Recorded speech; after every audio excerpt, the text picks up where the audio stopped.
तो ये बैठक तो नीतीश कुमार जी के बाहर होने की नहीं है। सीटों के तालमेल को लेकर के जो जदयू का भी प्रेशर रहा है, जदयू ने की ओर से 17 सीटों की खुले तौर पर दावेदारी होगी। भाई 17 सीट से कम हम लड़ेंगे नहीं, 16 हमारी जीती हुई सीट है और एक सीट हम जो 17वां सीट जो किशनगंज में लड़ेंगे।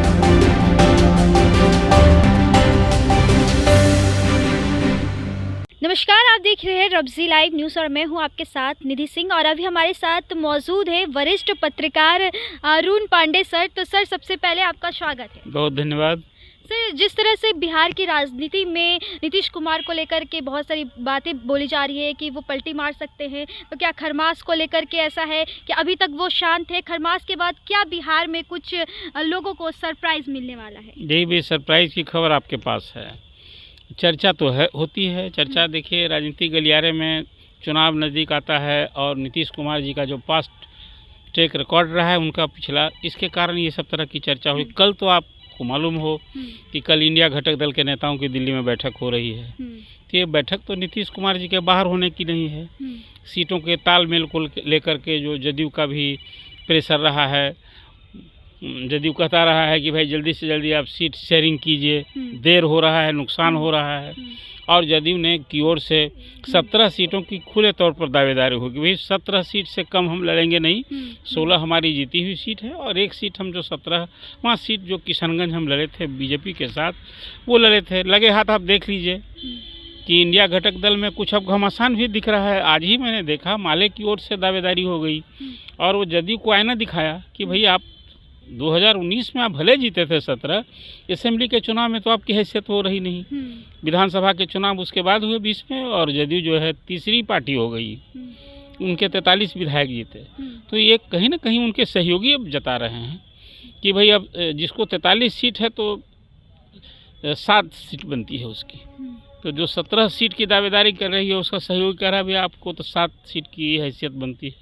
ये अब हालांकि बीजेपी राजद एक भी सीट नहीं लोकसभा में जीता था, लेकिन विधानसभा के चुनाव में उसको 79-80 सीट मिली थी, तो उसको 13-6-78-13 सीट की दावेदार बन रही है। तो कुल मिला जुला कर देखिए, कभी भी जब सीट का बंटवारा होता है ना, तो उसमें एक आधार होता है सीटिंग गेटिंग, फिर दूसरा आधार होता है उसके बाद जो असेंबली चुनाव हो उसके आधार पर सीटों का बंटवारा। तो कुल मिला जुला कर जो बैठक हो रही है तो एक कहीं लॉजिकल डिस्कशन होगा भी। तो सब जो इंडिया घटक दल में बिहार में एटलीस्ट जो दल है वो जितनी सीटों की दावेदारी हो गई, 57 सीट हो गई है, 10 सीट है 40, तो बंटना तो इसी 40 में है।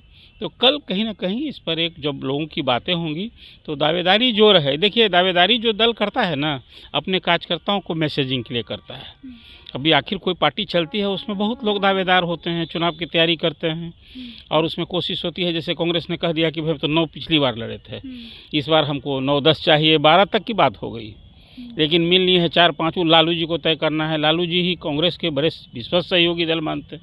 और इस आपको ये भी मालूम हो कि महागठबंधन जो यहाँ बना, तो पहले से न राजद, वामदल और कांग्रेस एक साथ थे। और राजद की दोस्ती हुई किससे? नीतीश जी ने दोस्ती की लालू प्रसाद से, और लालू जी के कारण ये सारे सहयोगी आ गए। तो अब तक बिहार मंत्रिमंडल में भी 4 मंत्री कांग्रेस को बनना था। जब भी 2 विस्तार की बात होती है, नीतीश जी इशारा कर देते हैं तेजस्वी की तरफ, बीजेपी की तरफ। तो इस सब चीज़ की एक वास्तविक स्थिति खेल को भी समझना होगा। लेकिन कल जो बैठक हो रही है उस बैठक में सीट शेयरिंग को लेकर कुछ बात बढ़ेगी। लेकिन अब नीतीश जी के बारे में जो चर्चा आपने की है अभी, इंतज़ार कीजिए। देखिए, एक तो पॉलिटिक्स में कुछ संभावनाओं का खेल होता है, लेकिन कल की बैठक में ये महागठबंधन को टूटने का तो मुझे नहीं दिख रहा है। आप फिर बीजेपी के देखिए 18 तारीख को आ रहे हैं मध्य प्रदेश के मुख्यमंत्री डॉक्टर मोहन यादव, 2 दिन रहेंगे। वो किस उद्देश्य से यहाँ आएंगे? तो वो जो यहाँ सत्तारूढ़ दल है वही ना हमला और निशाने पर होगी। 27 तारीख को प्रधानमंत्री आ रहे हैं।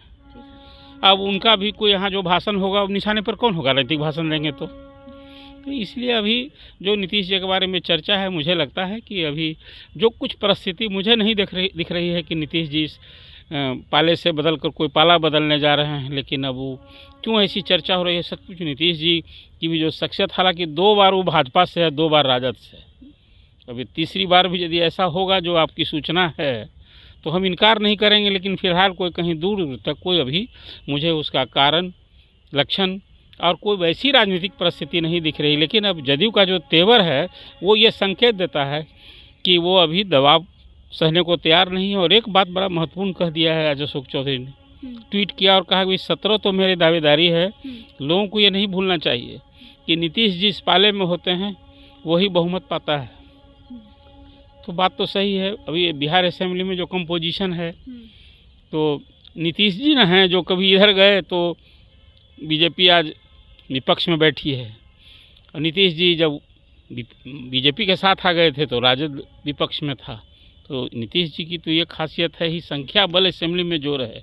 मुख्यमंत्री की कुर्सी पिछले 16, 17, 18 साल एक तरफ राजनीतिक धुरी लालू जी हैं और दूसरी तरफ अब तक तो नीतीश जी का ही सब कुछ चला है। लेकिन ये चुनाव थोड़ा भिन्न है, इसलिए कि ये चुनाव जो होगा उसमें अब तो नीतीश जी बीजेपी के चेहरा नहीं है और बीजेपी के लिए चुनौती है कि भाई बगैर नीतीश कुमार के, जैसा उसका दावा है कि हम फिर बिहार में सभी 40 सीट जीतेंगे। अभी तो 23 सीटें हैं ना अभी इस एनडीए के पास, 17 बीजेपी की और 6 लोजपा की सीटें। तो अब ये देखना, थोड़ा इंतज़ार कीजिए क्या राजनीतिक घटना। भी तो देखिए फरवरी के लास्ट वीक में या मार्च के फर्स्ट वीक तक में अभी चुनाव की घोषणा हुई। अब तो आपने देखा आज तो प्रधानमंत्री महाराष्ट्र दौरे पर हैं और वो 11 दिन के अनुष्ठान पर चले गए हैं।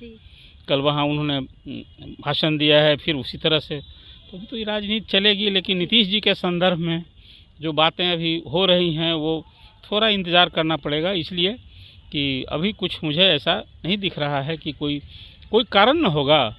कोई कारण पिछली बार तो तेजस्वी का कारण बने थे कि तेजस्वी को सीबीआई उस केस में 4 सीटेड हो गए, सफाई मांग रहे थे और पाला बदल लिए। अब देखिए तेजस्वी 4 सीटेड हो गए सीबीआई के केस में, ईडी ने संबंध देख रखता है तो अभी सरकार में साथ हैं। तो थोड़ी राजनीतिक परिस्थिति वो जो पिछले वर्षों में थी नीतीश जी के लिए भी, अब यदि सत्ता में रहना है राजद के साथ तो वो कबूल करना पड़ेगा। और उसके बाद जो प्रतिक्रिया आई थी तो उन्होंने कहा था कि तेजस्वी जब वो विरोध में होते हैं तो वो सीबीआई, इनकम टैक्स, केंद्रीय एजेंसी का निशाना बढ़ जाता है। कुल मिला जुला कर जितनी बातें हो गई हैं ना, खासकर अब वो फिर आपसे पहली बार ये बात कह रहा हूँ कि बीजेपी का रुख क्या था। इसी असेंबली में नीतीश कुमार ने जब यौन शिक्षा पर कुछ अपने निराला ज्ञान दिया, जी सर। फिर उसने वो पूर्व मुख्यमंत्री जीतन राम मांझी पर, मैं उसे अशिष्ट टिप्पणी मानता हूँ। एक पूर्व मुख्यमंत्री पर नीतीश कुमार की जो भी नाराज़गी रही होगी, लेकिन जिस ढंग की बातें उन्होंने की नहीं करना चाहिए था। अब ये 2 इशू को लेकर के प्रधानमंत्री ने जो 5 राज्यों के चुनाव थे, आज चुनाव अभियान में जितना तीखा हमला नीतीश कुमार पर सीधा हमला किया था, तो कहीं तो बीजेपी और फिर नीतीश कुमार का कहीं जुड़ने का तो वो संकेत नहीं दिखता है। ये स्थिति में जी बहुत बहुत धन्यवाद सर। तो अब देखना ये होगा कि खरमास खत्म होने के बाद क्या कुछ लोगों को सरप्राइज मिलता है। तो ऐसे ही खबरों के साथ बने रहे हमारे चैनल रब्ज़ी लाइव न्यूज़ के साथ। धन्यवाद।